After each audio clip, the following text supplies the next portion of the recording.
corners of my mind start racing. Things that should be kept in the basement. Spend my time trying to erase them. But when you hold me in the fantasy, it's so convincing. I shouldn't think the things I'm thinking, but now I've gone and let them sink in. The more that I push them away, the more that you're stuck in my brain, the more I mentally undress. I confess, I get dirty thoughts about you. They get worse when I'm without you. Does that mean that I'm going to hell? Or are you thinking them as well? I get dirty thoughts about you. They're so strong. Welcome to an immersive and unique experience. From Hyperion midnight to the Neogenian dawn, we continue this journey together. I thank you for joining me, fellow travelers. This is the voice of the Neogenian Whisper and your host, Mark Vanderpool. Tonight, we return to an original work of contemporary fiction by yours truly, the Barber of Deadsville. I give you, without further delay, the final chapter, the grand finale, the big conclusion, the Barber of Deadsville Part 4. Welcome to my chair.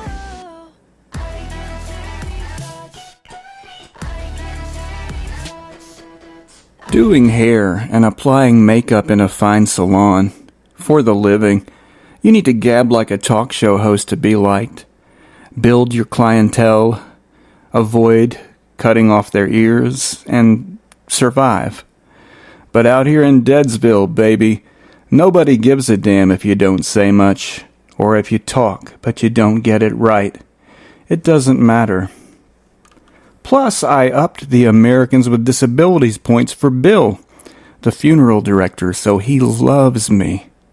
Between me and Lenny, the mullet-headed cart-pushing guy whose mother drank her way through pregnancy, Bill is racking up good karma like a Gandhi.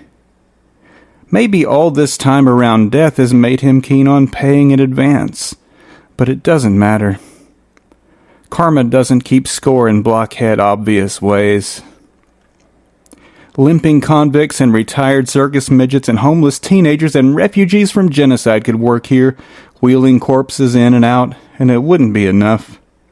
It's never, ever going to be enough.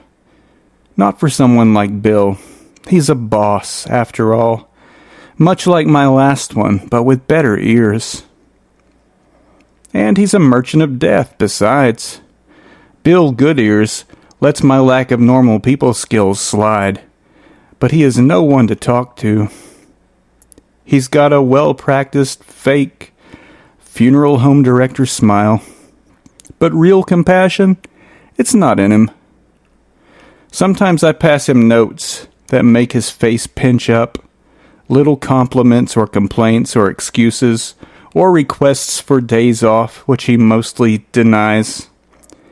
Yet I can see into the future when I look Bill Goodears in the eyes, and I take pity on him. I know that someday I'll cut his hair. That would be the end of my story. Except for the part I didn't want to tell you. The part you can skip if you want to. There's things on Netflix. Let it end on that smart-ass note about cutting my boss's hair. My boss who isn't dead yet or even sick with a cold. Let it end there, so you won't have to hear this. That old man who bled so bad, the one from Methuselah's generation, I didn't tell you the worst part. I didn't tell you why he came to my chair in the barber college, why he came to see me in the first place. It wasn't just because he was poor and a student barber will work on your head and your face half a day and charge you only $3. It was that reason too, but more than that. The old gobbler came to me because on the day I was born in a small country hospital, on the day of his 53rd birthday, as a matter of fact, I became his last hope in the world.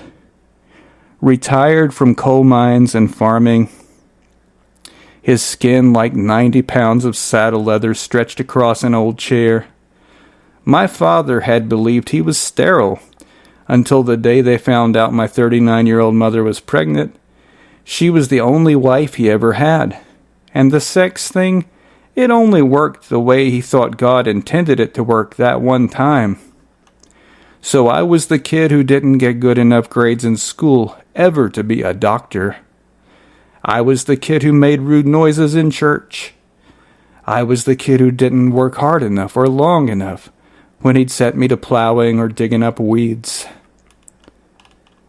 A barber has a trade. A barber is trained to do something that still needs a license in most places and lets you wear a white smock even though you don't write scripts for pills and you don't draw blood from people. At least, not on purpose. On the day I cut my father's face, I could see the last light of hope vanish from his eyes. The last faint glimmer that his boy might be something after all. I mean to say, something better than this stuttering, fidgeting fool.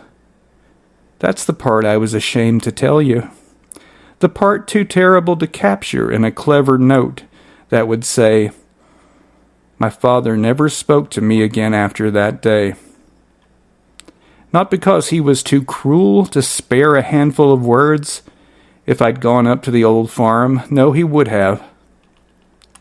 He would have said something. The sad truth is that after that day, I was too ashamed to go near him. If his last hope for me had vanished, the way I saw it flicker then fade from his eyes, I didn't want to be just the leftover shell of what he'd hoped and prayed I could be. I didn't want to be just that reminder, so I stayed away. I've stayed away until today.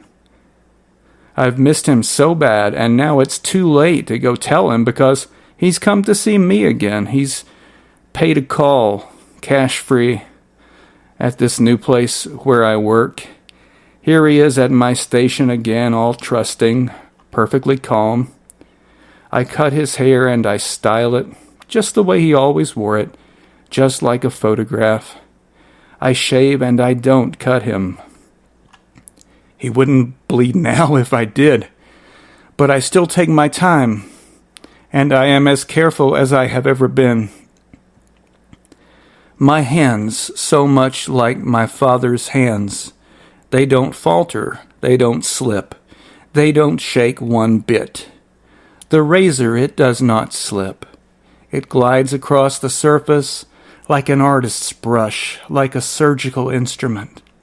For a minute, I forget myself, or who my client is, and I'm just a skilled professional doing his job with ease, with something like grace. I've never shaved myself this tenderly or this well. I apply the aftershave he always wore, just dabbing with my fingertips, just the right amount. This isn't normal for funeral preparation, but I do it anyway.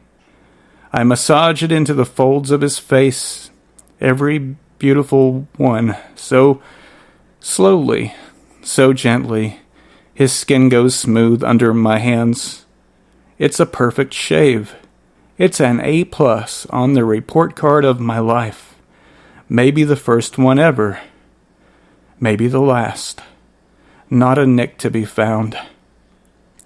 I hold his face and I ask him. Without shaking or stuttering, I say it. To my audience of one, I ask the question. So simple. This asking, this talking, this almost human interaction. Are you proud of me, Daddy? Dad, are you proud of me? The only word I need him to say is yes. But he can't say it, no matter how much he might want to, and no matter how much I might need to hear it.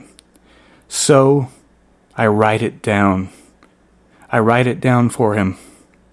Before turning him over to the funeral director, I place the last note I may ever write into the cold, dead space between his lips. Yes.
And this is where we pause to reflect. Fellow travelers, let it sink in a little.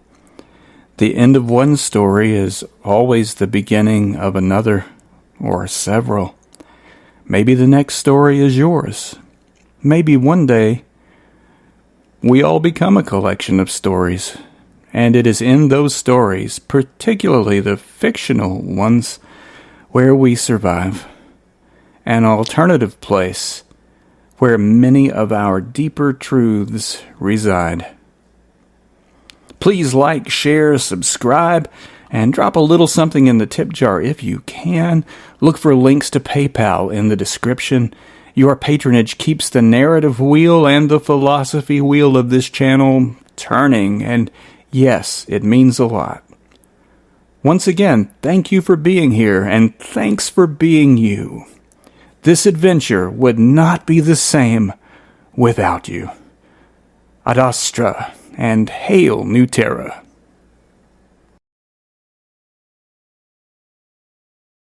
I